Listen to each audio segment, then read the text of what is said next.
I've lived in Toronto for 1 year. That was one of the most stressful moments of my life. Living life in Toronto, trying to get ahead of expenses, trying to find jobs, trying to survive in that environment where healthcare facilities are limited, where traffic is a lot, and expectations are high, but results are low.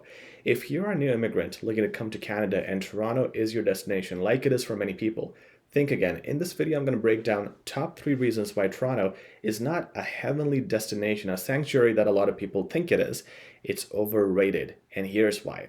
The first thing we're going to look at is the traffic. Toronto right now ranks number 7th as one of the worst cities for travel. This is how much commute time it takes on average for people living in Toronto. I lived there. I traveled to my university, York University, 3 hours one way, 3 hours back. My uncle, who I used to live with, traveled to work 2 hours there, one way, and 2 hours back. If you live in Toronto, you should be used to it. 2 to 3 hours is the normal time, is the usual time. I live in Winnipeg right now. Everything is 20 minutes away. Everything is accessible, and that's how much it should be. But commuting, traveling 2 hours back and forth, well, actually one way, and then doing that for 5 days a week for the rest of your life, imagine that half of your life will be spent on the road, honking other people, and just waiting for so long to reach your destination. The worst thing about this list is Toronto was never on it for many years, but it's been creeping up. And believe me when I say this, Toronto is soon going to be at the top of this list. Why? Among all cities on this list, none of the cities has that much immigration as much as Toronto has right now. In fact, the plan is to increase the current immigration levels. When immigrants come to Canada, most of them go to Toronto for many reasons, for family, for jobs, whatever the reasons might be. Most people go to Toronto. So among all the cities, most people right now are going here. With more number of people, just imagine how much worse this list is going to get for Toronto. You got to be really patient if you're driving there because you're going to be stuck for hours in the rush hour traffic. If you leave between the timings of 3 to 6 or even 7 p.m. sometimes, you're going to have to be really patient. Make sure you have enough water, make sure you have supplies because you're going to be stuck in traffic for a long time. If that is something you want to do, more power to you, but that just shows a very low quality of life, just spent on the road mostly. Net migration is at an all-time high. Why is this a problem? Healthcare.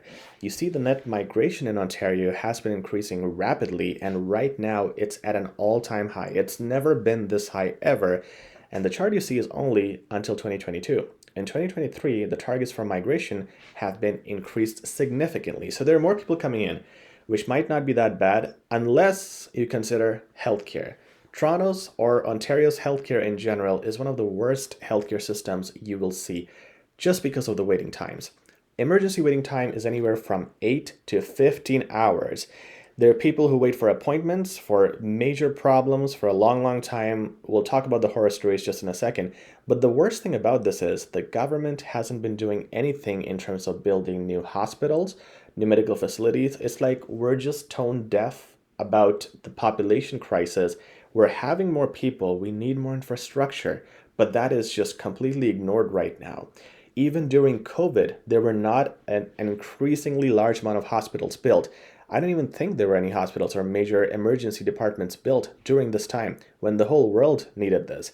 If you also compare the top G7 countries, Canada versus Japan, Canada versus Australia, in every comparison, Canada has less number of beds per person in a hospital and less emergency facilities in total.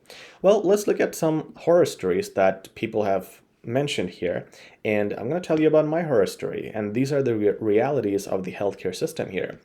So this person says, my son had elbow fracture surgery in Toronto. We waited for 7 hours for a fracture. 5 nurses came one by one to explain the process. My small child cried for 7 hours continuously. This happened to my wife. I'll tell you about that in a sec.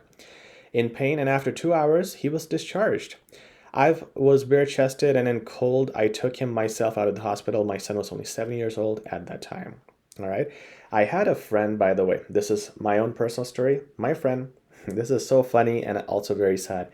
He broke his hand. He called the, what do you call the bone doctor? The opto something. No, not opto. Or, no, I don't want to say it. But whoever the bone doctor is, okay, so he called that specialist. And the specialist said, Well, my next appointment is after 9 months. So is he supposed to have a broken hand for 9 months? And it was not like he had an alternative. He didn't have other people to call. I don't know what he did. We haven't been in contact since. But that was one thing he mentioned, that the waiting time for a broken hand was 9 months with a specialist. This is how serious the situation is, guys. Another person here said, I landed in Vancouver in 2019. After 5 months, I got fungal infection, so I went to the nearest walk-in clinic like everyone, but my problem kept increasing after visiting different doctors 5 to 6 times. By the time I had started losing my hair to alopecia, I'm not sure how to pronounce it, not even specialists could help. Later, I was referred to allergist and got an appointment after 6 months.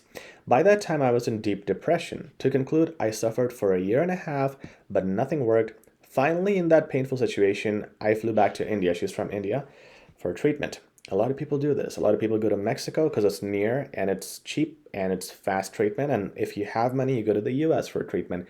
And again, right now I have back pain. All right. So I went just last week. The doctor said you need an MRI, but you have to have pain for 10 weeks. Okay. I have to have pain for 10 weeks to request an MRI. So you're not going to do anything for 10 weeks. You want me to experience pain for 10 weeks. Okay, fine. What happens after? All right, we send a request to the MRI and it takes 6 months, if you're lucky, 3, to book the MRI. And well, I went to physio, I managed the pain myself, but this is right now I'm on the waiting list for MRI. I had to convince the doctor I cannot wait for 10 years because I've had this pain for years. So you have to many times here convince doctors to get stuff done because they're not going to do it. All right, let's look at this last comment here. In 2014, I spoke to a man, and listen to this one. 2014, I spoke to a man in the bus. He was limping. All right, this is 2014. Had to go for a hip surgery. He said he was waiting in line for a surgery, so I wished him all the best and a quick recovery after the surgery. In 2016, I saw the same man in another bus, and he was still limping. When I asked him about this condition, he said he is still waiting for his number. That's the healthcare system for you. In Canada, if you're young and have no immediate requirement for doctors and medical procedures, you'll be fine. However, if you have any medical condition, that of course, you know where this is going. So, this is what happened with my wife. You've seen what happened with a lot of people. You saw, I told you about my friend. I told you what happened to me last week, and this is what happened to my wife. When we were dating, I was dropping her to her apartment, and she couldn't get out of the car. So it's the first time I've ever seen someone like this. She was fully conscious, but she said, I cannot move.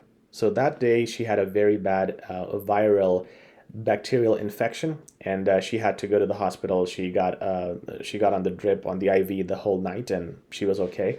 But that's what happened, and that just hijacked her whole body. Okay, all of a sudden, when she couldn't get out of the car, I said, just wait, drink some water. I don't know what's going on, but she started to puke. She started vomiting. Okay. Took her to emergency. First, I came in panic. I said, my wife is having this problem. Can someone come and look at her? She cannot even get out of the car. The lady at the reception, this is very common, was very rude. It's not like she cared. She gave any crap about whatever's happening to my wife. She said, well, there's a lot of other patients waiting. Get a wheelchair from there, get her. She was not helpful at all. In fact, that same day, there was a person who kept asking her, when will my time come? When is the doctor going to see me? That person was waiting for hours in the hospital, and he was kicked out by security because the receptionist screamed at him, stop asking me this again and again, called security and kicked him out. Okay, well, I learned my lesson. Although my wife was in pain, she was puking every 15 minutes, even water, she was just nauseating water. And she was in pain. Everybody in emergency could see her. She was almost screaming. And I just feel so bad because that day was one of her worst days. I haven't seen her in that state ever. And everybody in the emergency could see her. And I kept following up with the receptionist about it. Nothing was done. We had to wait for about 7 to 8 hours, and that's because we're in Winnipeg. In Ontario, it's way worse.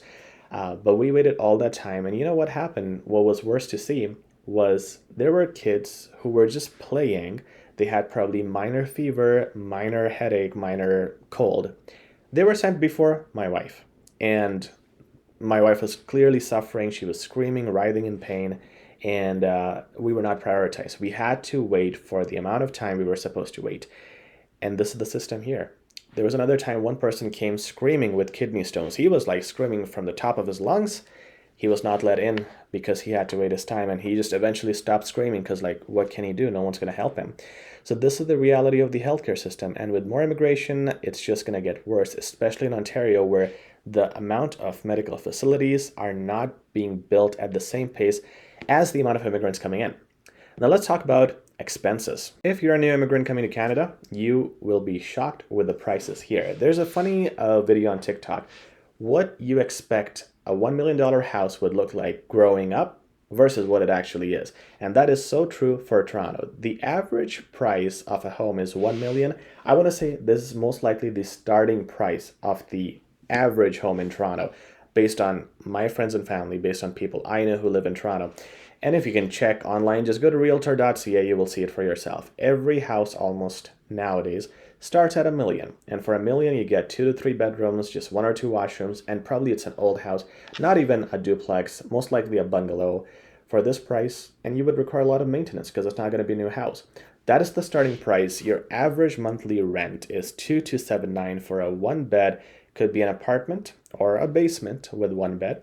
And your monthly cost of living is this much. So if you just add these two, the rent and the cost of living, this is independent of this, you're going to end up needing more than $5,000 a month to live in Toronto. So if you're coming to Canada, you need to budget that for the amount of time you might be looking for work or you might be done with your studies. This is how much you need to save. And I think this is pretty modest. There are a lot more expenses when you talk about going outside for dining or just other things you need. You know, you need another blanket, you need your phone plan to be updated. You always need something, or even if you have a house, renovations on that house, something to do with a car, etc. There are so many expenses that pile up. So I would say budget at least $6,000. I don't even want to say $7,000, but if you want to have a good standard of living, you want to buy clothes, which everybody needs, you want to hang out, you want to go out for eating, and nowadays it's not less than $100 to eat anywhere for 2 people, almost, unless you go to fast foods or food courts. You need to have $100 for each trip you make. Imagine all of that. You add all that up, and you also want to save a little for rainy days. You need to have $7,000 coming in per month if you live in Toronto. Toronto and Vancouver always compete for the best place in terms of the most expensive place. But again, if you get the facilities of Toronto, a lot of people say it's worth it. However, is this really the lifestyle you want to live? Because a lot of people who make minimum wage cannot work 5 days a week or 40 hours a week. They work 7 days a week because this is not affordable by minimum wage after taxes, which, by the way, are not decreasing anytime soon either. And that paints you the picture of what it is like to live in Toronto. Toronto has its charm. It has a lot of facilities, a lot of jobs that are not available in other places, good education, great universities. It has a lot of positives to look at. But it's not just those things you want to focus on. When you live a practical life in Toronto, you have to think about expenses, about the income, about the lifestyle, and how long you can continue this. So I hope that helped you if you are planning to move to Toronto, or if you're living there already and need some courage to move out. Let me tell you, a lot of people are moving out and they are very satisfied because it's all about your personal peace and satisfaction at the end of the day. Everybody's lifestyle is different. If this city is not treating you right, you need to make a decision. If you like this video, please like, share, and subscribe. We'll talk very soon on more matters about Canada, immigration in general, and the life of immigrants in Canada.